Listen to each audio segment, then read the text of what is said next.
which was what happened in that game just now. But hey, that's game one. These pro teams, they have all it takes to bounce back in game two. This will be Grand Finals game two. HBSC taking on Nova. Nova Esports right now must win, dare I say. I think that they cannot be down 0-2. I think that that would be a world of hurt for them. I mean, they've been there, and they have not been able to dig out of that hole at times. I can feel your call. I can feel the aggression coming out from Nova Esports as well. They have pushed Guiyu to use his flash in this 44-second mark. And right now, Xuan knows about the rotations.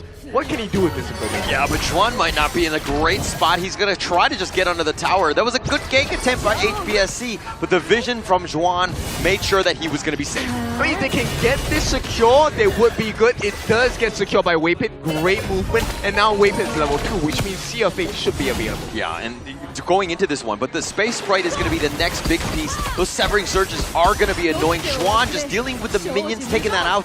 Waypit maybe goes for the steal. He doesn't want to risk it. Nah, no point risking it, right? We've already seen the difference between two of the top tier teams, especially we're only left with this two, right? One minor mistake, HBSC turned that into a huge advantage against Nova in game number one. You don't want to make the same mistakes. Lessons must be learned. Yeah, must be learned at this point. And I think Nova Esports, if anything, this is one where you're kind of like, okay, let's funnel to the right heroes, the right amount of net worth. CY's the guy, Bucci's the guy. Everyone else is kind of secondary on this lineup. So right now, it's looking like they want to go for the setup here, but it's not going to be working. Xuan going to be just pushed away, has to use the flash as well. Here's the big problem for Xuan though.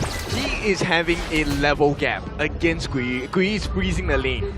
Freezing the lane, making it tough for him. I mean, Xuan is now going to be 4, but you don't have Flash. Now you've got to play a little bit scared in the sense that, yeah, you have Final Frenzy, but if you're out of position, you're out of position. Yeah, and once again, HBSC putting maximum value across the board here, taking the steal of that camp on that Spike Tail Beast. Not the biggest loss, but all these little things add up. You can see there's a very slight gold advantage going to the side of HBSC already.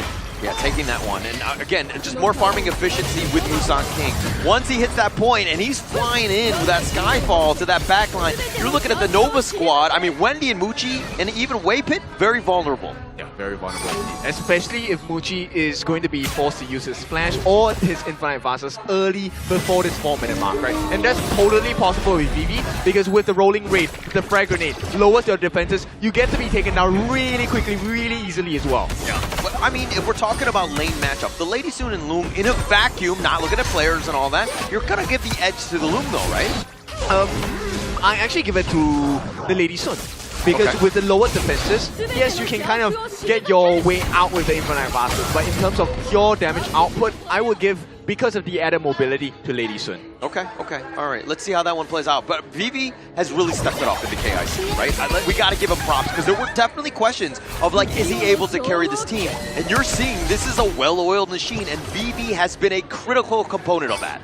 And that is a perfect timing to hit, right? Vivi, do we think he has the best performance in KIC today?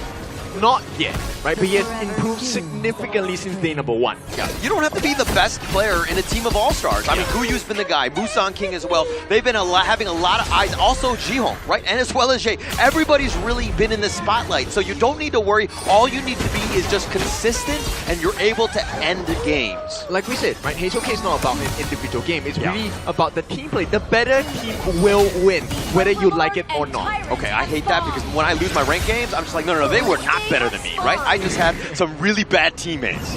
Well, too bad. Right now, Guiyu actually manages to pull some attention away from the side of Nova. Although they have prior over this Tyrant Pit, which means this one should go into the hands on the side of Nova. Well, the ultimate shell was committed by Vivi. I thought he was going to get that steal, but just not enough damage. I mean, CY with that smite. This is a different game number 2, taking that first big neutral.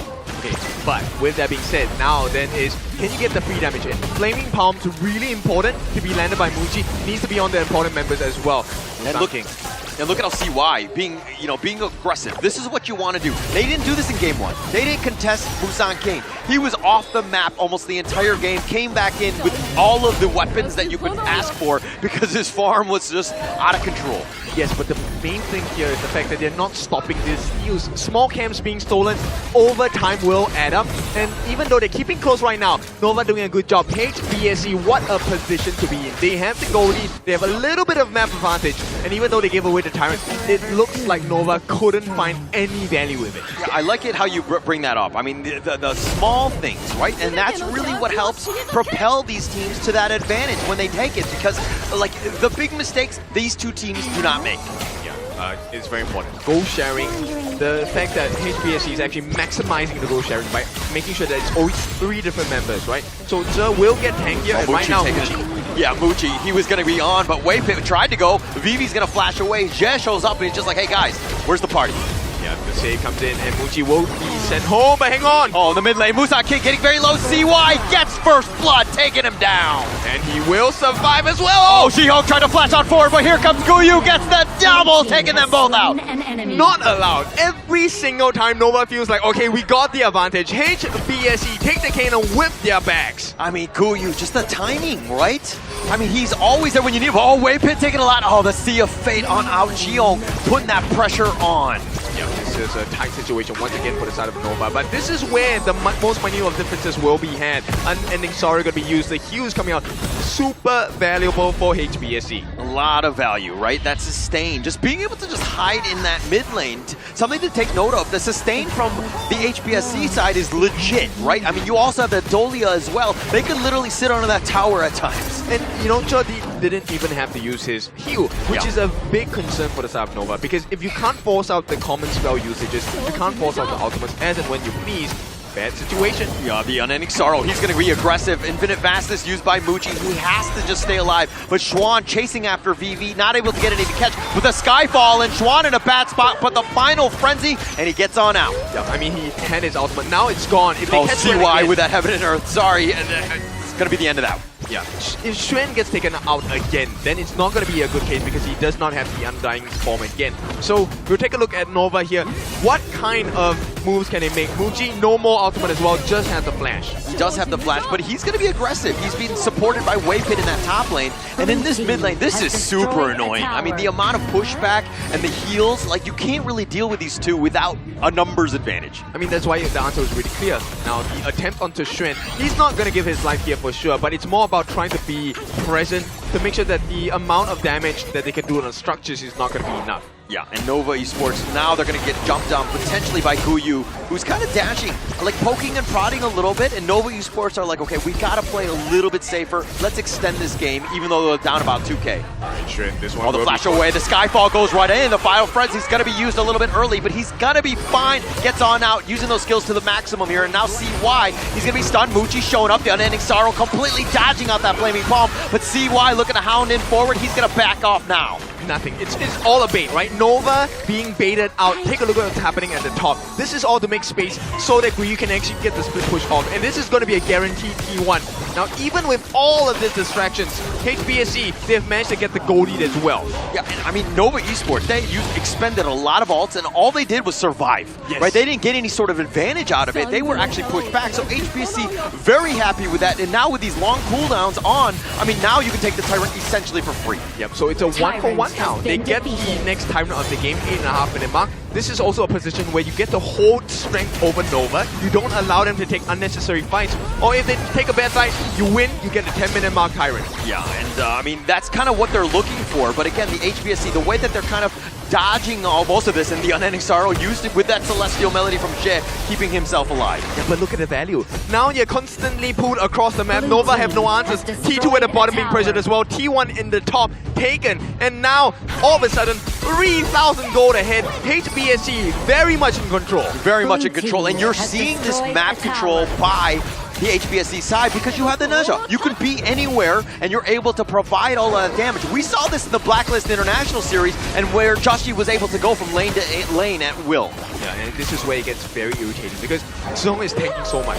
And once you force this ultimate, okay, you think it's over. No, the refresh comes in from the side of Zhe. And Zhong once again, they actually decide to go in. The Infinite Fastest, Guyu not scared, diving the T2 tower. And now Guyu taking a couple shots. He's going to be backing off. Xuan is still up in there, trying to deal with them and trying to push them away. They take the bottom T2. And now Xuan is in a bad spot, the Final Frenzy. But CY looking to go in. He might have dove in way too deep. CY is getting focused. But Nova Esports somehow survive with all 5 members. Survive, but they're limping. Look at the value. HBSC get everything on the bottom side of the map as well. Azure Golem, this one going into the hands of the side of Zhe.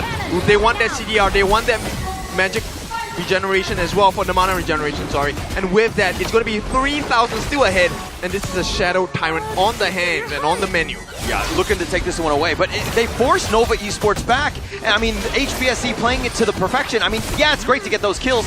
CY looking to hound in 4, but Jihong with that sustain, the unending sorrow. He's going to go forward, tries to go for Wendy, who flashes over the wall. Guyu's going to look to chase. He's got to go golden, but Wendy gets picked off. Guyu finding him out. CY gets that revenge, but here comes the Skyfall. He wants to go on to Muchi. In the bottom side, you're seeing that Vivi's just going, but CY with his Heaven and Earth mode is just looking to chase Vivi down, gets that pick with that triple kill, but Jihong gets the return. And there's a cleanup. HBSE still take the better end of this fight. They are in a much better spot. Musang King is at level 14. He has the level advantage. He has the Azure Golem as well. And Zihong can wave clear. No issue for this guy. And we knew going in that the junglers, all eyes would be on them. Both of them surviving. The fact that they were doing all that damage, they're on the back line tearing it up. Yeah, they have no answers. Nova right now, they have to try and seek what is this next move that HBSE are planning, right? Because it seems like at every corner, farm laner for farm laner, you don't really care at this point. Yeah, you don't care too much, but CY with that Heaven and Earth mode, not able to get the Tyrant, and now Nova Esports really have no reason to fight, especially since they've lost Muji here. Yeah, and Xuan's gonna be taken down as well. And you see the main difference? Yeah. CY is always in the middle of the entirety of HBSE. And at the same time, Musang King is free to do whatever he wants. That Tyrant was free for the take, no one there to bother him. Yeah, CY, when he goes Biggie size mode with that Heaven and Earth mode, I feel like he's just like a bigger target. We're like, okay, actually we just back off from this giant monument, but now they find CY. They're gonna do a decent amount of damage. He's gonna see off Fate out of this one, but now HBSE turn their attention to the mid lane. Yep, they have 55 seconds to do as much structural damage that they can. And looks like one more kill, Wendy. Wendy gets sniped out. Jihong with the play, just way too much. He thought he was fine. Dude, this version of HBSE is just so entertaining. They're so strong. There's no gaps. No gaps whatsoever. They're taking everything. You step One out, more. they find Wave Pit. They get the pick off. Invitivast is on back for Muchi. They take the T3, and now CY running for his life. He's gonna hide under this T3, but they don't care. HBSE in the enemy base are looking to take game number 2 in a bit of a hurry, but Nova Esports, they don't have the minions right now. They will be here. Jihong does the play on Muchi. He's been stunned. He's gonna be back in his fountain. Chuan is gonna be picked off, and now HBSE just waiting their time for the next minion wave, but finally, Guya a little too deep at this point. They still lose this. If they choose to aggress again, they can take this. But HBSE, very disciplined. They say, we'll back off. We've gotten what we came for. We're taking the 2 T3s in the mid and the bottom. And with this, a 7,000 goalie as well. HBSE, just a completely different beast in the grand finals. I mean, the only thing holding them back was the minion wave, right? Like the Nova Esports lineup, they have a decent amount of wave clear. So that it gave them essentially a lifeline, but for how much longer? That took me a little bit because Wendy, he actually used his ultimate there to try and get the wave clear when there was no minions, which meant there was one more opportunity for them to get that engage as well. Look at that mid get diff right now. I mean, 10.2 to 7K. Wendy, you were talking about trying to make those plays, but man, he is really struggling at this stage. They're down 6.7, but a lot of that is kind of in this mid lane. And they need the damage. And Muchi, his strength is single target damage. And right now, Nova, can they steal this away? Yeah, CY's in that one. The Overlord, the potential steal, and now with that stun, Musang King takes the Overlord. HBSE taking everything this game. And here's what's going to happen for HBSE. They're going to start making sure that the waves are going to be synchronized. 3 lanes at the same time. Nova cannot defend this. You have the defense by Wendy, that's AoE, but no one else, maybe Wave Hit. Everyone else is a single target damage biggie. Yeah, it's going to be tough, right? And I mean, the way that HBSE have been playing this with all 3 lanes pushing it out at the same time, it's like a well-choreographed ballet at the end of the day. Yeah, man, this will be a symphony of skills here because take a look at what Nova is. They have to group up, and this is a perfect situation for Musang King to dive in, or maybe even Guyu as well. Yeah, they're looking to go for this one. I mean, Nova, I don't even think they can defend. They've been completely pushed away. They take the top T3, the bottom was sieging as well, and now HBSE looking to close out this game. And we are very near that 2-0 now. Nova trying to defend with their life. He goes right to the back line, finds him, but Wendy goes golden. He's going to stay alive just for now. He's going to be picked off, and now with the Infinite Fastness, it looks like Muchi's going to be back to safety. CY gets picked. HBSE taking everything from Nova as they chase it down. They take down Muchi, and more importantly, the Crystal is there. They have the Vanguard, and they will take game 2. Dominant performance by the side of HBSE. Very clean. Every single answer, every single attempt shut down.